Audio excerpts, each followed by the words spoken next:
Hello everyone, welcome back to my channel. आज हम study करेंगे हाई कोर्ट के लास्ट के 4 आर्टिकल, जो कि साथ में है पार्ट 6 ऑफ इंडियन कॉन्स्टिट्यूशन के भी लास्ट आर्टिकल्स। इसके बाद हम स्टार्ट करेंगे पार्ट 8। तो देखते हैं कौन से 4 आर्टिकल्स हैं ये। फर्स्ट इज आर्टिकल 235, जो बताता है कंट्रोल ओवर सबऑर्डिनेट कोर्ट्स के बारे में। इसको पढ़ने से पहले आपको एक बार हाई कोर्ट वगैरह का स्ट्रक्चर जो है वो पता होना चाहिए। इंडिया में जो सुप्रीम कोर्ट है वो सबसे हाईएस्ट लेवल पे रहता है, उसके नीचे आता है हाई कोर्ट। उसके बाद आते हैं हमारे पास डिस्ट्रिक्ट कोर्ट्स। मैंने एक हायरार्की सी बना के दी है विद एरोस, और सबसे नीचे जो आते हैं वो आते हैं सबऑर्डिनेट कोर्ट, जो डिस्ट्रिक्ट कोर्ट्स के अंदर ही आते हैं, राइट। अब जो हाई कोर्ट रहता है वो स्टेट लेवल के ऊपर हेड रहेगा डिस्ट्रिक्ट कोर्ट्स, सबऑर्डिनेट कोर्ट्स का। तो ये आर्टिकल उसी से डील करता है कि डिस्ट्रिक्ट कोर्ट और सबऑर्डिनेट कोर्ट से रिलेटेड हाई कोर्ट के पास कौन कौन से राइट्स रहते हैं। तो फर्स्ट है एडमिनिस्ट्रेटिव कंट्रोल। एडमिनिस्ट्रेटिव कंट्रोल का मतलब ये है कि जितने भी फैंसली डिस्ट्रिक्ट कोर्ट या सबऑर्डिनेट कोर्ट्स लेंगे तो वो सारा कंट्रोल रहेगा हाई कोर्ट के पास। इसके अलावा पर्सनल मैनेजमेंट भी हाई कोर्ट के हाथों में रहता है। उसके अंदर आएंगी posting, promotion of officials, leave grant वगैरह करना, ये सब जो है वो हाई कोर्ट के हाथों में रहेगा in relation to subordinate courts. अब ये जो दोनों पॉइंट्स हमने पढ़े ये रहते हैं सब्जेक्ट टू लॉ, यानी कि हाई कोर्ट अपनी मर्जी से ही कुछ डिसीजन नहीं ले लेगा। जो भी लॉ के अंदर होगा, लॉ के अंडर आएंगी चीजें, उनको मद्देनजर रखते हुए ही डिसीजन लेगा। Next is article 236। ये बताता है इंटरप्रिटेशन के बारे में। दो चीजों के बारे में बताता है बेसिकली। ये डिस्ट्रिक्ट जज जो है उनकी डेफिनेशन क्या है, कौन कौन से जजेस इसके अंदर आएंगे। और नेक्स्ट ये बताता है जुडिशियल सर्विस की डेफिनेशन के बारे में। तो फर्स्ट है डिस्ट्रिक्ट जज, इसके अंदर आएंगे जज of city civil court. Okay, ये एक सिंगल रहेगा। नेक्स्ट में आएंगे एडिशनल ज्वाइंट असिस्टेंट डिस्ट्रिक्ट जज। ये एक चीज नहीं है, 3 तरीके के जजेस है। एक एडिशनल डिस्ट्रिक्ट जज, ज्वाइंट डिस्ट्रिक्ट जज एंड असिस्टेंट डिस्ट्रिक्ट जज, राइट। थर्ड में आएगा चीफ जज of small cows court. Fourth one is chief presidency magistrate. इसके अलावा एडिशनल चीफ प्रेसिडेंसी मैजिस्ट्रेट इसके अंदर आएंगे।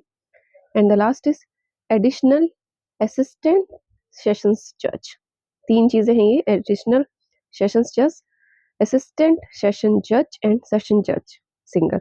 Okay, next is judicial service. क्या है ये? एक ऐसी सर्विस होती है that is meant to fill positions of district जजेस and other subordinate civil judicial post. यानी कि जो डिस्ट्रिक्ट लेवल के ऊपर जजेस होंगे या फिर कोर्ट के अंदर कोई और पोजीशंस हैं, उनको फिल करने के लिए जितने भी जो सर्विस जो काम करेगी उसे बोला जाएगा जुडिशियल सर्विस। इसे बनाया गया था to differentiate between civil and police services and these district जजेस एंड एक्सेट्रा। ओके, मतलब कि सिविल पुलिस सर्विसेज जो रहेंगी, सिविल या फिर पुलिस सर्विसेज, वो डिफरेंट होंगी जुडिशियल सर्विसेज से। आर्टिकल 237 बताता है application of the provisions of this chapter two certain cases, classes of magistrates. Chapter 6 यानी कि पार्ट 6 ऑफ इंडियन कॉन्स्टिट्यूशन में जो भी हमने पढ़ा जुडिशरी के बारे में, उनके लिए जो भी प्रोविजंस बनेंगे, प्रावधान बनेंगे, उन्हें बनाने का अधिकार रहता है गवर्नर ऑफ स्टेट के हाथों में, right. This is the first point. यानी कि एक तरीके से किस तरीके से कानून की कार्य प्रणाली चलेगी या फिर नियम रूल्स बनाए जाएंगे, वो सब गवर्नर के हाथों में रहता है। ये रूल्स जो हैं गवर्नर के द्वारा बनाए जाएंगे कुछ एक क्लासेस के लिए, जो कि डील करती हैं या फिर रिलेट करती हैं स्टेट मैजिस्ट्रेट्स के साथ, राइट। ये आर्टिकल जो है एक्सक्लूसिवली डिफरेंशिएट करता है एग्जीक्यूटिव, जो कि प्रेसिडेंट या फिर गवर्नर रहते हैं, उन्हें, और जुडिशरी को आपस में, ताकि उन दोनों के बीच में एक डिफरेंस बना रहे। मेथड क्या रहेगा प्रोविजंस को अप्लाई करने का? सबसे पहले गवर्नर जो है वो एक पब्लिक नोटिफिकेशन इशू करेंगे, जिसमें date of application of that particular provision या फिर रूल भी मेंशन होगा।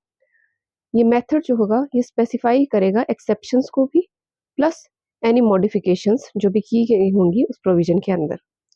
Last article for the day is article 238, जिसे कि ओमिट कर दिया गया था from Indian constitution articles as per 7th amendment act of 1956। तो इसी के साथ पार्ट 6 ऑफ इंडियन कॉन्स्टिट्यूशन हमारा कवर हो गया है। आई होप आपको ये समझ आया होगा। नेक्स्ट वीडियो से हम स्टार्ट करेंगे पार्ट 8 ऑफ इंडियन कॉन्स्टिट्यूशन। तो बने रहिए चैनल के ऊपर। अगर आपको वीडियोस अच्छी लग रही हो तो चैनल को सब्सक्राइब करें और औरों से भी सब्सक्राइब कराएं। वीडियोस के ऊपर कमेंट करना, लाइक करना और उन्हें शेयर करना ना भूलें। Thank you for staying on channel, watching this videos. Bye bye.